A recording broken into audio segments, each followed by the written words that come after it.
行過路過唔好錯過 LEST2。Hello，我係 Sir Lam。你有冇試過老細或者老師一講話，喂，form 個 team 去做嘢啦，全部人整晒啊 ？project 都未開始啦，人性先開波啦。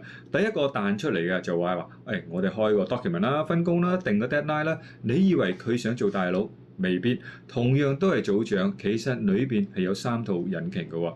第一，佢怕 presentation 變成寫死嘅現場，想成件事有啲氣氛，大家有面似好玩啫。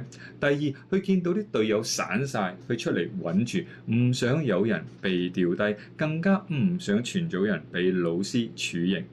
第三，一聽見有啲同學話，求其啦，就血壓升高，佢覺得邏輯啊格式嘅 reference 唔守住，呢個簡直係學術嘅車禍啦。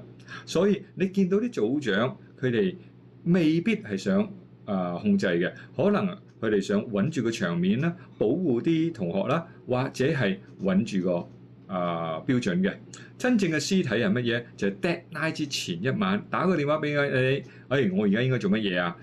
所以我哋form個 team 嘅時候咧，乜嘢人都有嘅，但你要先搞清楚一件事，外邊點反應，你裏邊想點樣做先。想知道自己2個本性嘅話，我有一個小測試俾你試下嘅，喺說明裏邊有噶啦。做完之後，大家翻嚟再研究下。